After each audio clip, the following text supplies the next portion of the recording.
Buenas tardes.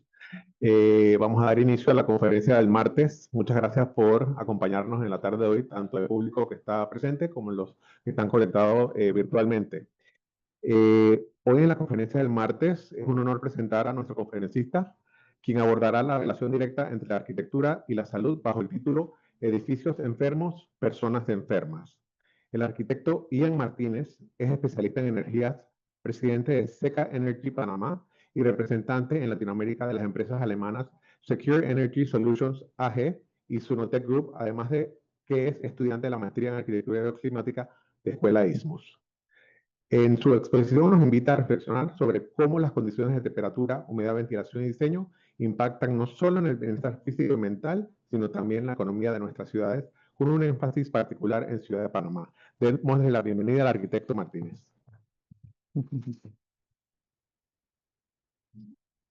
Muchas gracias. Eh, bueno, me dedico lo que hago es ponerle energía a los edificios. Hago que los edificios generen su propio recurso, en este caso energético, a través de diferentes medios. Utilizo diferentes fuentes y hago que los edificios generen su energía. Estuve conversando con Erika y con Eduardo y salió la idea de hacer una presentación más o menos de lo que hago y lo que he visto en proyectos. Tengo alrededor de 200 proyectos en Panamá, desde Darien hasta Chiriquí, y represento un grupo internacional con miles de proyectos alrededor de todo el planeta. Entonces, estamos trabajando con el clima de prácticamente de todo el mundo y cada edificio al que uno llega es una situación en donde uno ve cómo se relacionan las personas con su edificio, con cómo son afectadas por su edificio. Tienen una realidad, una cantidad de situaciones, ya sea por sus actividades diarias o por las características propias del edificio, que a veces lo hacen más difícil o más fácil eh, solucionarle los problemas que tienen.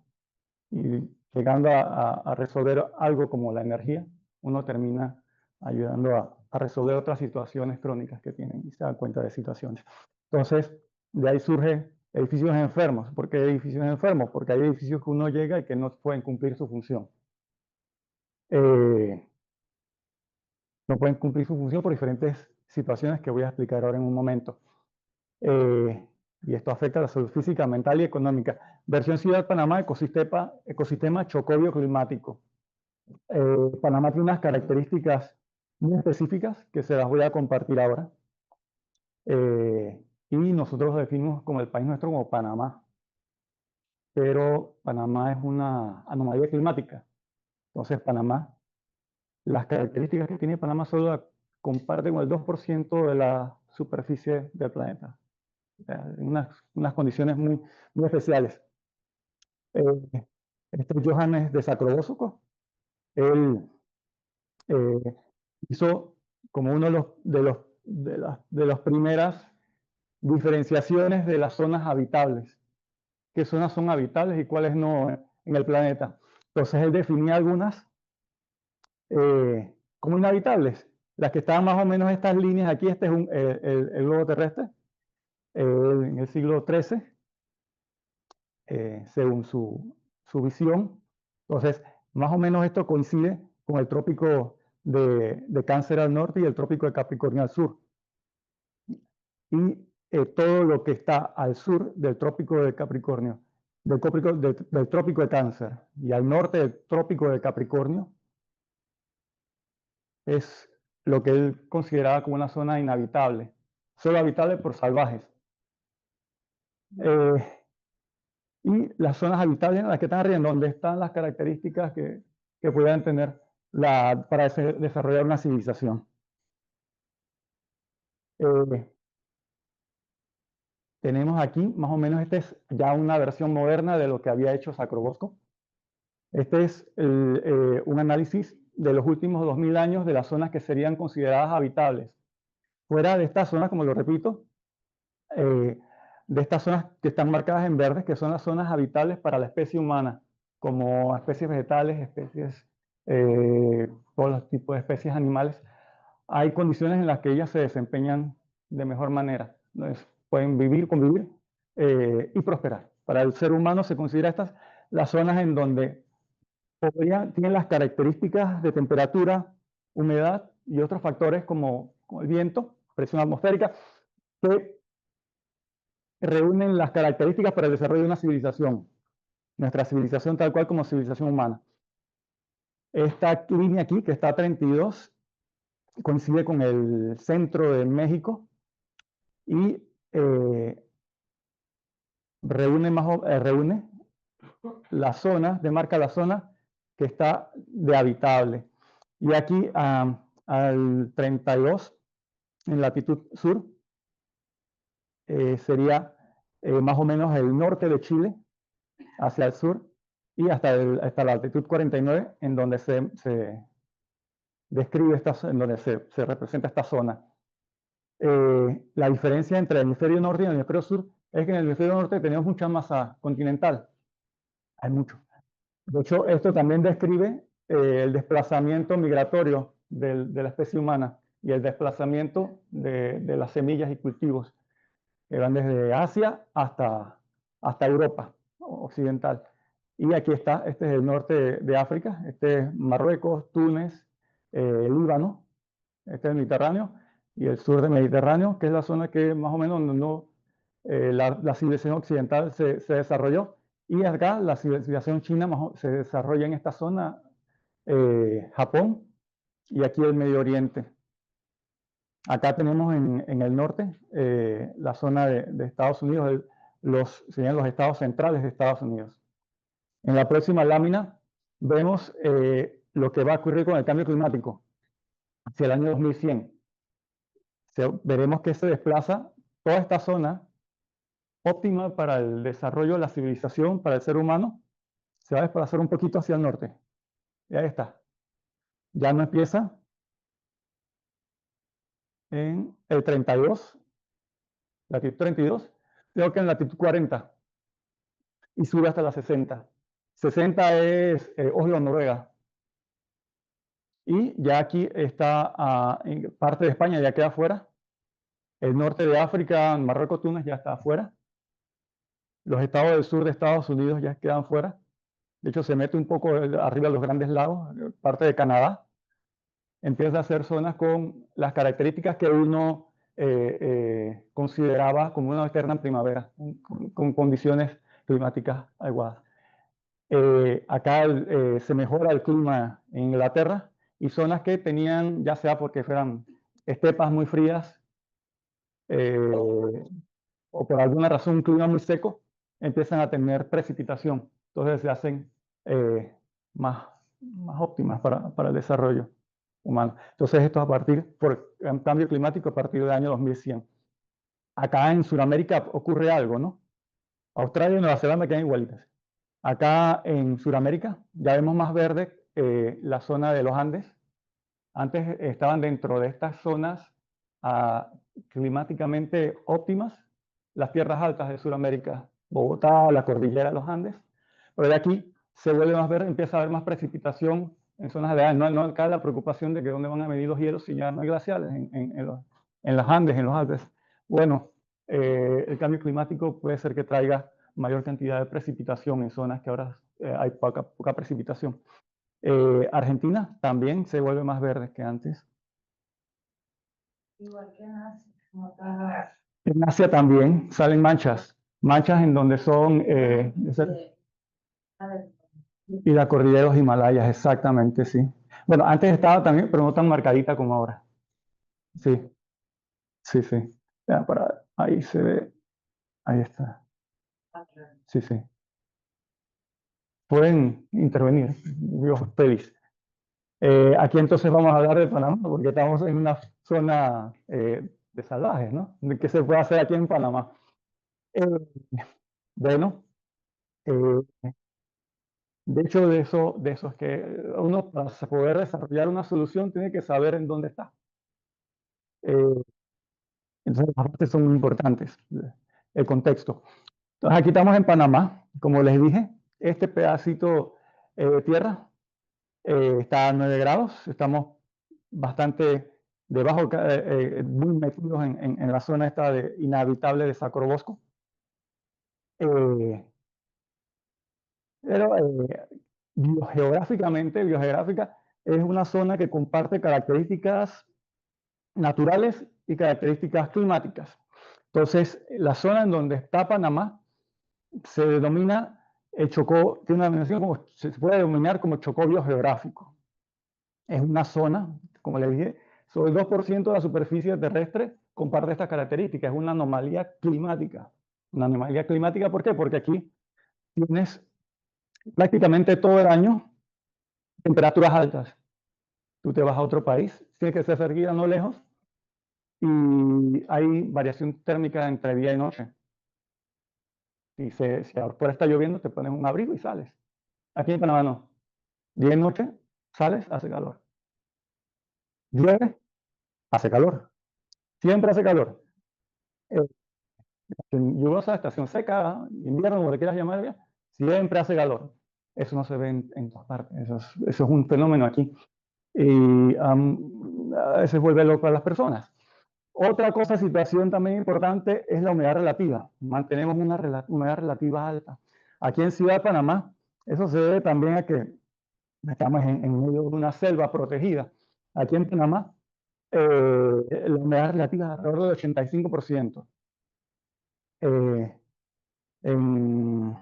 No sé, en Ciudad de México, alrededor del 65%, Bogotá, 75%, aquí en Panamá 85%. La velocidad del viento es bajísima. O sea, no hay evaporación por exposición al viento, no hay. Entonces, estamos en un ecosistema húmedo, cálido y con poco viento. Son unas condiciones muy, muy especiales. Y nuestra precipitación anual de 2.100 milímetros al año. Por ejemplo, se habla de Londres, que la ciudad que llueve, que todo el mundo tiene que hacer con su paraguas. Bueno, la precipitación anual en Londres es de 580. Aquí es 2.100. Bastante. Por ejemplo, si hablamos del Arco Seco, nuestra zona del Arco Seco. Bueno, el Arco Seco está a 1.200 milímetros anuales. O sea, el doble de lo de Londres, nuestro Arco Seco. O sea que incluso nuestro Arco Seco deforestado ya tiene una alta, es una zona de buena precipitación, es una zona tropical lluviosa. Lo que ocurre aquí en nuestra zona, bueno, aquí está, este es un videito, esto fue el domingo, con la formación de nubes. Estas son zonas de baja presión. Zonas de baja presión es donde sube aire caliente muy, muy húmedo y forma nubes y después se precipita. Se aumenta la densidad de la concentración hasta que precipita. Por un efecto de rocío, pero por calor. Entonces aquí tenemos estas zonas. Entonces se forman zonas de baja presión con mucha nubosidad y eso es lo que nos mantiene ahora mismo en la situación en que estamos, ¿no? Entonces todos nosotros compartimos el Chocó biogeográfico, compartimos con todos. Tiene el nombre del Chocó, porque aquí hay una zona en Colombia que se llama la región del Chocó. Y nosotros, bueno, aquí tenemos la frontera, pero todo esto comparte hasta étnicamente los originarios tienen los mismos genes, vienen acá a esta zona de Chocó, que ahora le decimos en Braguana. Y acá antiguamente eran los cuevas, los que dominaban, los cuevas que murieron por la influencia, por el contacto con los europeos. Pero toda esta zona estaba habitada por los antiguos cuevas. Los habitantes actuales de las zonas de Azuero tienen alrededor de un 25 o un 35% de genes de los antiguos cuevas. Y el resto de la población tiene, ya sea los guayní, emberuguaná, o un porcentaje ahí de los panameños que ya tienen tiempo acá. Entonces ellos más o menos están climatizados a esta zona. Muchas de las situaciones de las que se van a hablar acá no afectan mucho a aquellos que tienen un porcentaje de gen de indígenas. sino los que son inmigrantes o los que no están climatizados, que llegaron o no han sido expuestos al ecosistema. Ellos se ven afectados por algunas cosas que voy a describir acá. Esto fue exactamente el domingo a las 10 de la noche, a las 10, casi 11 de la noche. Ya había llovido, no había porcentaje de lluvia, la humedad al 100%, o sea que la humedad ya la atmósfera, si tú sudas bajo estas condiciones, ya la atmósfera no puede agarrar tu sudor. O sea, el enfriamiento por evaporación no va a funcionar. O sea, tú te vas te vas a quedar con tu calor. Sudas y sudas, pero no pierdes energía por evaporación. Y ahora les explico unas situaciones allí. La sensación térmica es muy húmeda. A veces en algunos apps de climatología describen la situación panameña como opresiva, la situación climática, ¿no? La característica climática como opresiva, o una sensación tipo sauna. Es una condición en la que alta humedad, muy poco viento y una temperatura muy alta. Esta es la situación en el día, en contexto 24. Durante este tiempo, la temperatura más baja se da alrededor de las 5 o 6 de la mañana, que es 24. Durante el mediodía está llegando a 30, 31 grados. Y ya el atardecer cae a 26. 26 se mantiene, casi cortó la madrugada, puede ser que la madrugada baja a 25 y después a 24. Entonces, tenemos que por estas condiciones, Panamá es una fábrica de agua. Tú puedes hablar de Panamá como la fábrica de agua, una máquina de agua. Estas condiciones de alta humedad mantienen a que aquí en esta franja de Ciudad de Panamá hasta Colón. Ciudad de Colón, Panamá es 2100 la precipitación anual. En Ciudad de Colón es 2600. Llueve más incluso en Colón. El clima es aún más húmedo. Aquí eso permite que se dé esta situación, que nosotros en una franja muy pequeña, este punto en donde está el canal de Panamá, es el punto más angosto separando el océano Atlántico y el Pacífico. O sea, los dos océanos más grandes del planeta están separados por aquí. Esta es la cintura del continente americano. Entonces aquí producimos, por eso digo la fábrica de agua, producimos tanta agua para tener un río con el caudal suficiente para ser navegable por buques en dos vertientes. En verdad, estas condiciones para tener un río caudaloso necesitas masas continentales muy grandes, que agarran muchas aguas, unas vertientes muy grandes.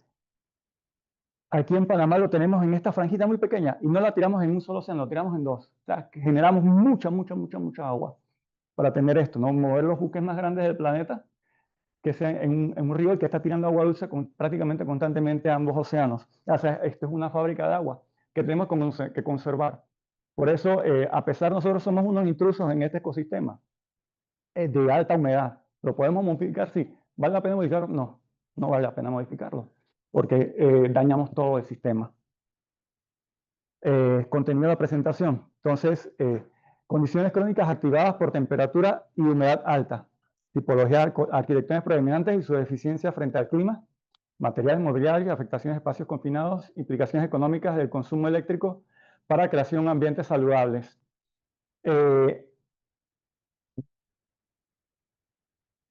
Mantener bajo estas condiciones un espacio habitable, confinado habitable, requieres, te puedes ayudar por sistemas pasivos, pero los sistemas activos, sistemas de climatización, son requeridos por condiciones que no solo son de confort, sino ya de salud.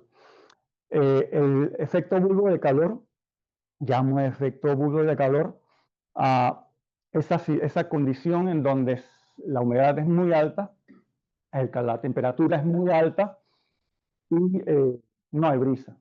Entonces el enfriamiento por evaporación ya no es posible. Eso también viene de la temperatura de bulbo húmedo, que es la temperatura donde se pone un termómetro con una toallita empapada y se mide el enfriamiento por la evaporación del líquido en el termómetro. Entonces, tenemos temperatura ambiental alta, humedad relativa alta, y la incapacidad de pérdida de calor hace que el cuerpo internamente aumente su temperatura. Ya el enfriamiento por evaporación no funciona. Entonces, tu cuerpo empieza a acumular temperatura. Al no poder enfriarse, el cuerpo entra en modo de emergencia. Aumenta el ritmo cardíaco, se libera cortisol, estrés térmico. Puede haber una aceleración del metabolismo, pero en un contexto peligroso. Se supera una temperatura interna crítica, arriba de 40, puedes llegar arriba de 40, aunque tu temperatura ambiental esté a 32 grados, ¿verdad? Porque no te estás enfriando. Si la humedad está al 100% o está arriba del 90, 85%. Hipertermia y estrés térmico. Entonces, estos son algunos de los estudios en donde se relaciona estas condiciones de alta humedad y temperatura con afectaciones a los diferentes sistemas y el metabolismo del organismo.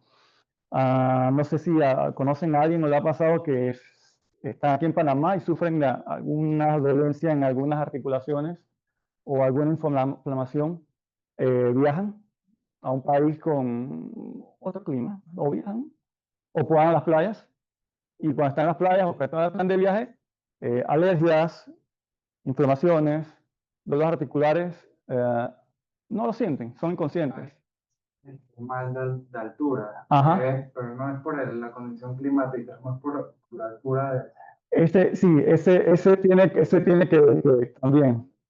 Exacto. Sí, ese es otra, ese se interesa por otras cosas completamente distintas, sí. Ese es más por la falta de oxígeno que afecta a la persona, ¿no? Y la riqueza. Pero acá es por aquí en Panamá, si conocen a alguien que sufra de alguna dolencia o de algún crónico, ya sea alergias, dolores articulares o alguna inflamación, viajan, cuando están de viaje no sienten, y eso no está, ya sea tierras altas o que sea a otro país, o vas a playa, y cuando regresas, salen del carro y ya empiezan aquellos dolores que ni siquiera has entrado a la casa y ya te empiezan las alergias. Entonces son situaciones en donde, bueno, algunos estudios lo revelan, pues que relacionan alta humedad y alta temperatura con afectaciones en todos los sistemas. Este es en el sistema articular. En el Reino Unido se hace este estudio donde personas con artritis, reumatoide, artrosis o fibromialgia reportan más dolor articular y en días con alta humedad relativa, especialmente cuando se combina con bajas presiones atmosféricas. Baja presión atmosférica fue lo que les mostré hace un ratito en un mapa en donde se estaban formando las nubosidades de las que depende nuestra máquina de agua. La humedad y la presión atmosférica pueden influir en la presión intraarticular y percepción del dolor. Esos son los fluidos que están entre las articulaciones. Los cambios en la humedad relativa modifican la viscosidad del líquido sinovial y sensibilizan las terminaciones nerviosas. Esto es más como referencia para que vean que hay estudios que sustentan de que la creación de espacios en el ecosistema en el que vivimos no solo tiene una razón estética, sino que tiene un asunto de salud. Lo requiere. Y no tampoco mantenernos con que todo debe ser pasivo. Hay momentos o situaciones o condiciones en donde se requieren soluciones de sistemas activos para climatizar los ambientes. Entonces, en el sistema inmunológico, efectos del cambio climático en el sistema inmunológico. En el aumento de temperatura corporal debido a condiciones ambientales cálidas podría alterar la función normal de las células inmunitarias y conducir a una producción excesiva de citocinas, moléculas señalizadoras del sistema inmunológico. Entonces, tu cuerpo no tienes ninguna infección o algo, pero tu cuerpo empieza a emitir estas sustancias y es un tipo de alergia, te empieza a atacar a ti mismo. Universidad de Louisville, en el 2024, la exposición a altas temperaturas por corto plazo se asoció con mayor inflamación, interferencia con la función normal del sistema inmune, aumento en marcadores inflamatorios como TNF y alfa y ciertos glóbulos blancos. Estrés térmico en adultos mayores, Awad et al. 2025. El calor extremo puede afectar directamente la función reguladora del sistema inmune en adultos mayores, crítico durante infecciones y procesos inflamatorios. Impacto del cambio climático en respuestas inmunes. En animales expuestos al calor prolongado se registró disminución de la inmunidad, aumento de infecciones y mayor inflamación.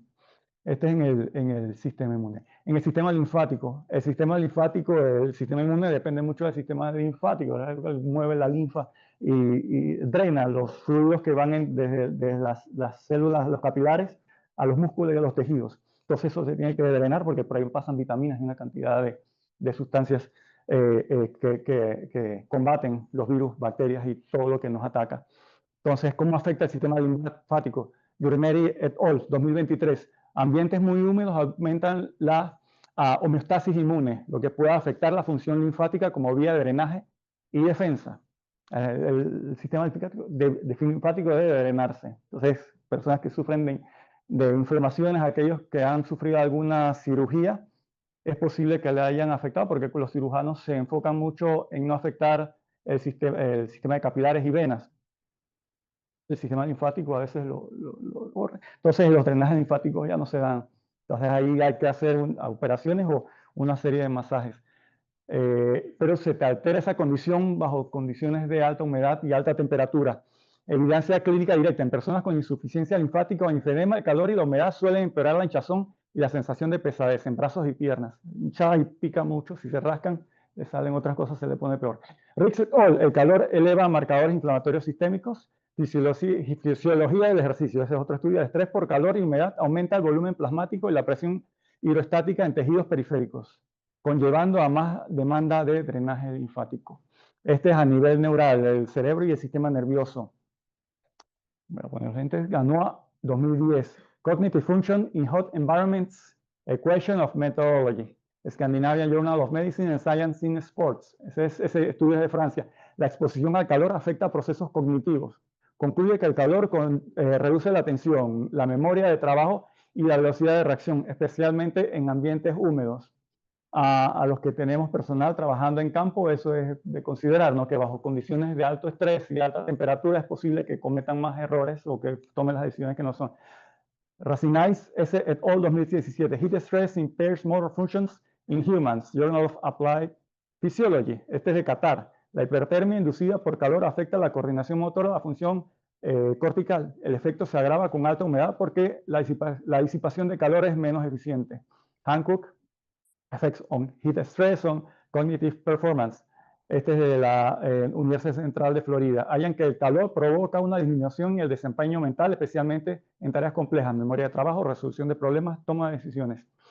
Heat, Human Performance and Occupational Health. Key Issue for Assessment of Global Climate Change Impact. Impacto del calor húmedo en trabajadores señala riesgo de colapso neurológico en exposiciones prolongadas de temperaturas internas a 38.5. Como le dije, se pueden alcanzar esas temperaturas internas a 32 grados con una humedad de arriba del 85-80%. Por eso es muy bueno estar muy bien hidratados y si sientes como ambiente pesado, dificultad de respirar, el corazón te bombea, buscar aire acondicionado, un lugar que tenga aire acondicionado. Otros factores, falta de renovación del aire, acumulación de toxinas, contaminantes y microorganismos. Ya aquí no estamos hablando del ecosistema tal cual con sus características, lo que tenemos que saber que hay para poder diseñar, sino también lo que ocurre cuando no queremos entrar en contacto con ese ecosistema que está afuera, ¿no? Porque no queremos que entre humedad o estamos permanentemente con el aire acondicionado climatizando zonas o edificios que tienen vidrios fijos no se pueden, no tienen intercambio de aire. Entonces, se acumulan dentro de estos sitios, lugares confinados, una cantidad de sustancias que te van creando también problemas de salud. Y como vimos, si tienes un ecosistema allá afuera que tienes que adaptarte, tienes que tener intercambio con él. Sin embargo, dentro del espacio confinado debe mantenerse un clima adecuado, unas condiciones de confort. Y esa con sistemas pasivos activos lo vas logrando. Falta de renovación. Estos son los tipos de contaminantes: CO2, CO2, monóxido de carbono, ozono y óxido de nitrógeno. P25 son partículas muy pequeñitas, de 2.5 micrómetros. Esas, cuando son respiradas, entran, pasan los alvéolos, llegan al torrente sanguíneo y pueden llegar al cerebro y a tus tejidos. Entonces ya eso sí pueden provocar una exposición larga a través de los años en problemas cognitivos, problemas mentales y problemas cardíacos. Estas son cuando, tal cual, cuando se usa en las cocinas que no tienen su buen extractor y no expulsan todo lo que está, estas sustancias en la actividad de cocinar quedan allí. Entonces, parte de ellas vienen de esas actividades. Mohos y esporas y micotoxinas, cuando no hay renovación de aire, cuando la humedad se aumenta, espacios oscuros. Por eso también, aunque tratamos de evitar el ingreso para evitar la ganancia térmica del sol, es necesario que entre el sol a los espacios, permitir en cierto momento que el sol entre por completo a los espacios, como decían los antiguos, donde entra el sol no entra la enfermedad. Entonces, para acabar con mohos, esporas y micotoxinas. Entonces, los sistemas de climatización activos son un requerimiento. Los sistemas de climatización activos representan el 65 al 80% de las facturas eléctricas en Ciudad de Panamá. Claro, una casa normal, aquí hay un residencial, sin aire acondicionado, la factura eléctrica está entre 25 a 35 dólares, 35, 40, depende del tamaño de la casa y de las personas que tienen. Pero más o menos está ahí, 25, 35, 40 dólares, sin aires acondicionados. Cada aire acondicionado de 12.000 BTU aumentaría la factura alrededor de 65 a 80 dólares, dependiendo de las horas de uso. Si lo usas solo para dormir, cuando van a dormir. Si lo usas 24 horas, eso se triplica. Pues 8 por 3, 24.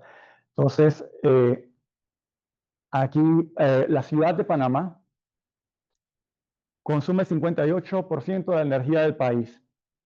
De todo el país, la energía que se produce en el país, ciudad de Panamá, se consume el 58%, porque está climatizada. Oficinas, industrias, comercios, los apartamentos, las casas que están en barriadas que es más complicado, no sé, no quieres a una ventilación cruzada, porque puede ser que afuera esté más caliente que adentro.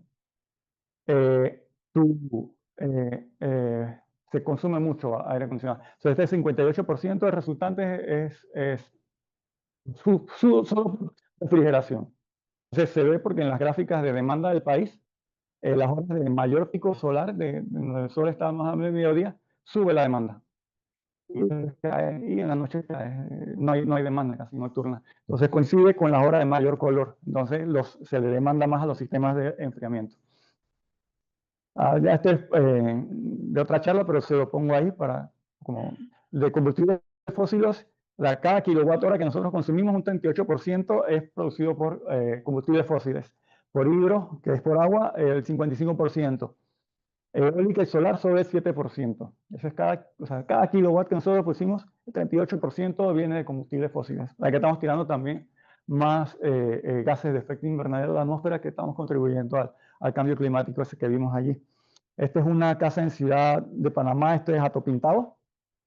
Es un edificio enfermo. Voy a hablar, esta es una situación en donde nos encontramos con un cliente, en donde habían unas condiciones de salud de los señores que habitaban esta casa y requerían, si no estaban con el aire acondicionado, se enfermaban, en alergias y dolores articulares y problemas. Entonces, ellos requerían, por situación de salud, aire acondicionado. Estas son casas adosadas y los cuartos no tienen ventilación cruzada, porque son el típico cuarto con ventanas a un lado y la puerta del otro, sin más ventanas, entonces no hay ventilación cruzada. Como vimos que en Panamá no hay brisa, a veces la ventilación cruzada, el intercambio de aire no funciona, necesitas algún elemento que lo estimule. Y estás permitiendo el ingreso de la humedad. Entonces, si tienes muebles, cuadros o algo, quieres conservar, a veces tú prefieres mantener las ventanas cerradas. Entonces, ellos tenían toda la casa refrigerada con aires acondicionados prácticamente 24 horas, pero la factura eléctrica era tan alta, son personas sencillas, que ya no podían pagar la factura eléctrica. Entonces, había una situación en donde le estaba afectando económicamente el aire acondicionado y no lo podían pagar porque se le afectaba la salud. Son personas de apellidos extranjeros, pero han vivido aquí toda la vida, así que genéticamente no tienen ese gen que aguanta todo, que más o menos tienen algunos locales. Entonces, bueno, a ellos se le diseñó un sistema. Además de eso, esta calle tiene unos problemas de calidad de energía, que eso también, que es un edificio enfermo, un edificio que no cumple con sus funciones, un edificio que no puede tener la capacidad de desempeñar su función, ya sea porque se le dañan los equipos, porque la electricidad es mala, porque esos circuitos eléctricos están mal, se han dado mal mantenimiento, no se han dado mantenimiento, hay apagones constantes, diferencias en voltaje, una calidad de energía que es muy mala. Entonces, además de eso, tenían esa situación, que se le dañaban aparatos constantemente. Ahí lo que se le hizo a ellos fue que se le instaló el sistema de paneles solares para bajarle consumo eléctrico y que ellos pudieran usar sus aires acondicionados, pero también se le estabilizó con un sistema de baterías, un sistema híbrido, que lo dicen, un sistema solar híbrido, en donde se le estabiliza modo UPS, se estabiliza toda la energía que entra a la casa. Entonces ya ellos no se dan cuenta cuando se le va la luz. Ese fue uno de los un caso de esto, no hay muchos. Este es otro, este era en caso de un hospital y el hospital estaba enfermo. Aquí el hospital, igual, cuando llegamos ahí, eso fue a mediados, finales de 2020, ya tiene importante. Esto se puso el sistema y todo está funcionando de hace 4, van para 5 años. Igual acá, esto está teniendo 4 o 5 años, que la idea es crear un sistema en donde sea longevo, porque ellos son inversiones importantes. Darle a la gente algo que funcione. Aquí en este hospital, cuando llegamos, tenían gastos de equipos médicos, de reparación de equipos médicos, que eran $40,000 al año. Tenían que reparar daños de equipos médicos. Además de la factura eléctrica, que era como $6,000 mensuales. Entonces, había unas situaciones, debido a la calidad de energía, este queda en Chitré, debido a la calidad de energía que es muy mala en la zona, tenían apagones y caídas de voltaje constantes. No podían usar el cuarto de cirugías, no lo podían usar, no podían usar. ¿Cuándo queda la cuenta? ¿Ante la diferencia económica? Se puede llevar a cero si tienes espacio en techo. Si el techo te lo da, el potencial solar de tu techo lo cumple, tú puedes generar. Que esa es otra cosa, ¿no? Que los edificios a veces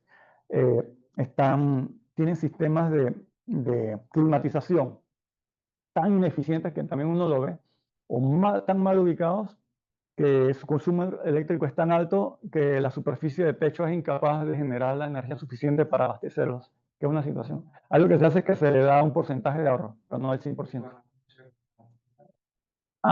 Bueno, nosotros lo que hacemos es que aportamos el sistema para que lo que tú inyectes durante el día se te guarda como en un crédito y ya cuando llega la noche no tienes gasto eléctrico. Sí. Bueno, aquí a este hospital se le reformó todo el circuito eléctrico porque lo tenían que no le daban mantenimiento como en los años 70. Todo el circuito eléctrico se le reconstruyó, se le repotenció, se le arregló unas situaciones que tenían en la cometida eléctrica en donde los voltajes eran más altos, por eso también se dañaban muchos aparatos.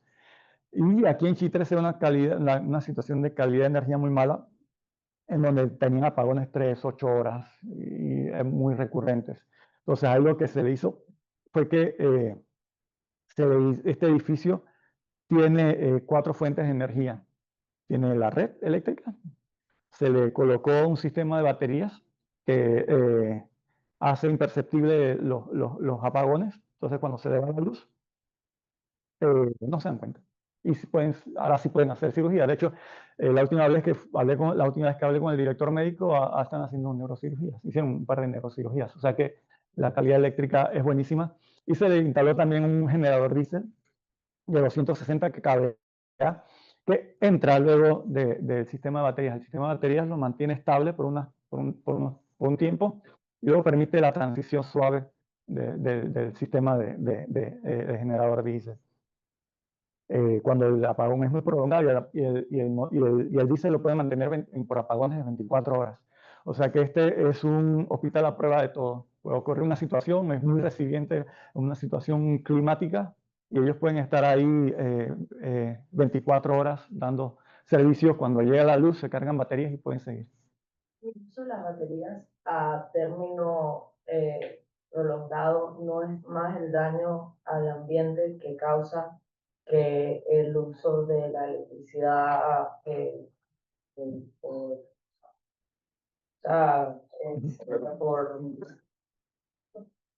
por quemadura, Sí, por combustión. por combustión, esa es la palabra. Sí.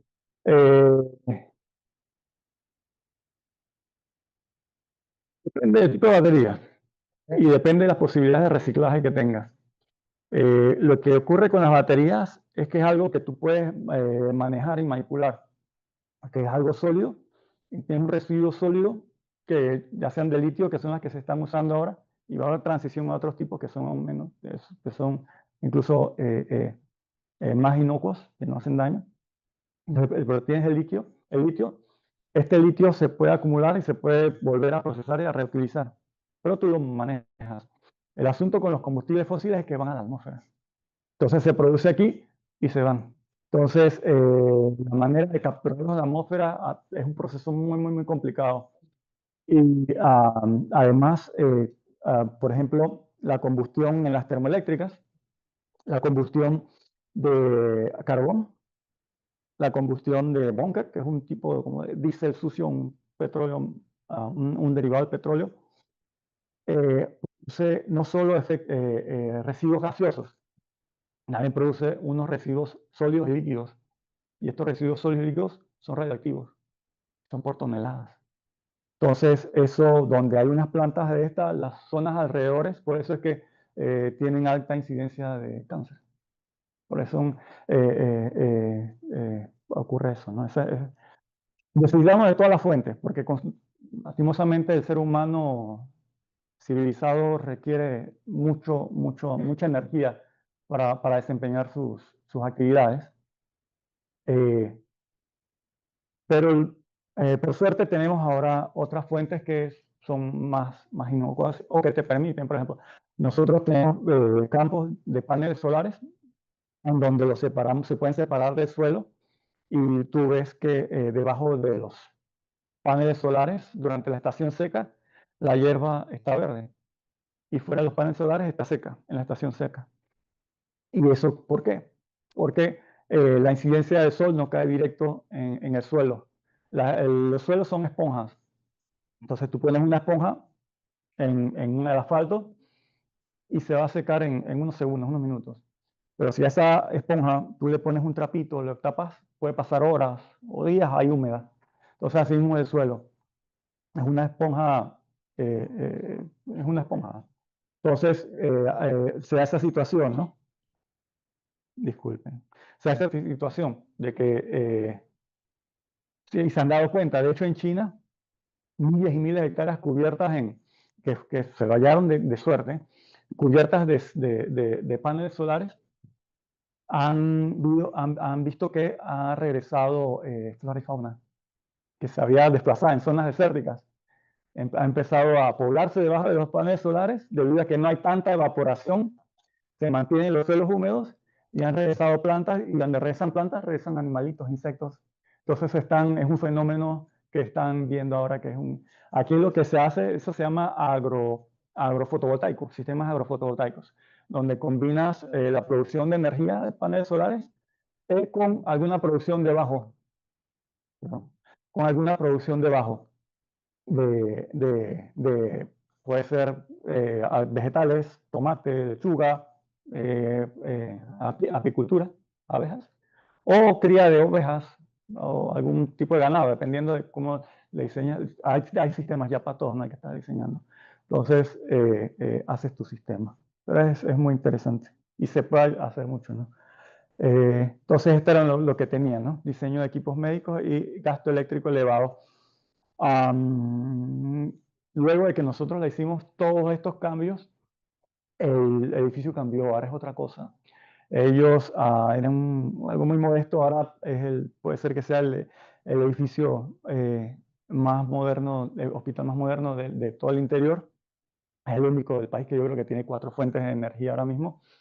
Y sí, ha expandido mucho. Tiene farmacias, tiene restaurantes, tiene cosas que ni siquiera pensaban tener antes. O sea que toda la actividad económica y toda la dinámica interna, incluso entre las personas, cambió allí una vez se le mejoró esta situación. Entonces, estos son los edificios aquí en Ciudad de Panamá, son edificios comerciales. Este es en Vía Porras. Aquí ocurre una situación en donde el cliente igual tiene varios locales en la Ciudad de Panamá y este tenía un consumo excesivo. Entonces, el negocio a veces no da tanto como para mantener una factura eléctrica tan alta, pero requiere los sistemas de climatización. Ahí le hice un análisis ahí rapidito de la superficie, de la radiación sobre las superficies. Entonces, este es el techo, este es el edificio vecino, proyecta algo de sombra sobre este. Aquí se ven las pérdidas, estas son las zonas de pérdidas por sombreado. Y esta es la zona, este es su techo, y este acá él lo tiene alquilado, así que aquí no. Pero este es el techo con el que se podía trabajar. Ocurre que debajo de este techo es donde él desarrolla la mayor cantidad de actividades. Es un techo metálico con un aislamiento térmico así de este tipo, que es el techo metálico, espacio de aire y un cielo raso suspendido. Este espacio se le hizo un análisis eléctrico. El 51% del consumo de todo el edificio y de esta parte de acá, de estas 2 plantas, se desarrollaba en esta zona aquí, que es un mezanín. Allí se le hizo un análisis de cómo tenían colocados los aires acondicionados. Tenían 5 aires acondicionados split de 3 toneladas en este espacio, muy mal ubicados, solo modificando la ubicación de ellos y eliminando los que no estaban haciendo nada, pasaba de una factura de $1.200 a $160 en este espacio. $1.200 a 160, haciendo cambios. Eso es importante porque él quería ver, porque si es así, tú no te va a caber en el techo del sistema de paneles solares, porque consume mucho. Entonces, es un método en donde uno hace primero un análisis de eficiencia energética y luego lo que no se puede lograr por eficiencia energética se logra con producción de energía, es decir, que el edificio produzca su propia energía.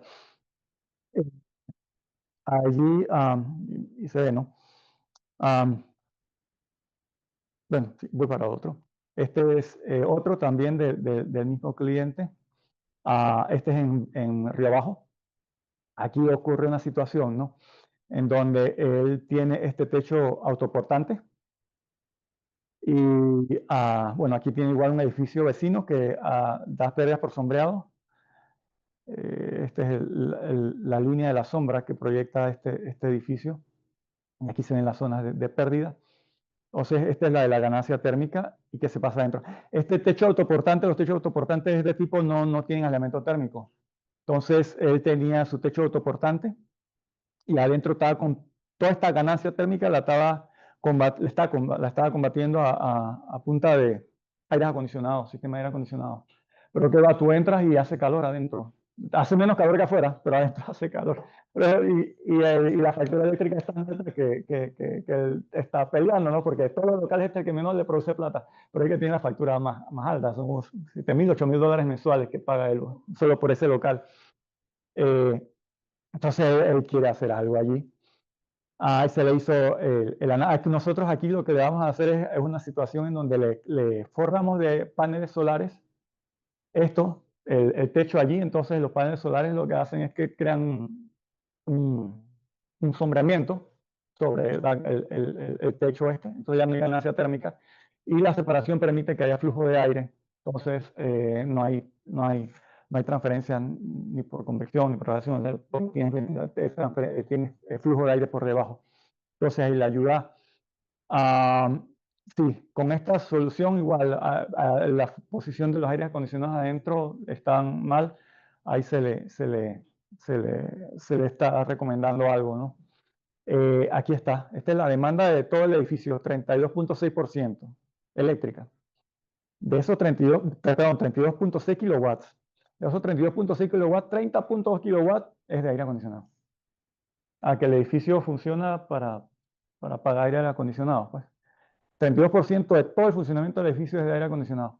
Pero esta situación en donde el aire acondicionado representa el 80% no solo se da en este tipo, se da en todo tipo de edificios, ¿no? Se ve mucho en las residencias. Por eso les digo que pasa de 24, 25, $35 y ya cuando pones varios aires acondicionados, tu factura ya queda en 150, 200, 300. Tenemos clientes con residencias de facturas mensuales de $1,500. Incluso hay residencias que están cerradas, pero para que la humedad no dañe muebles y cuadros, están prendidos permanentemente los aire acondicionados y bajo esas condiciones sí son facturas de $700 a $1,000 mensuales. Residencias vacías. Entonces, esa es la situación. Hay que exponerse a la naturaleza para permitir. Cuando uno se expone a la naturaleza, el parque metropolitano, todos estos árboles desprenden una sustancia que son terpenos. Los terpenos los respiras y te llegan a los pulmones y estimulan el desarrollo de tu sistema inmunológico. Son sustancias que ellas las usan para combatir a hongos, bacterias, parásitos. Y el hombre viene de esa naturaleza. Entonces, al uno estar encerrado, lo que estás respirando son los detergentes, los perfumes, ¿verdad? Que son sustancias que tu cuerpo no conoce. Entonces, eso no te ayuda. De hecho, hay estudios que relacionan la exposición a perfumes aromatizantes tipo Glade y estas cosas a desarrollo temprano de niñas o problemas hormonales. Entonces, hay que exponerse a la naturaleza también. Y gracias.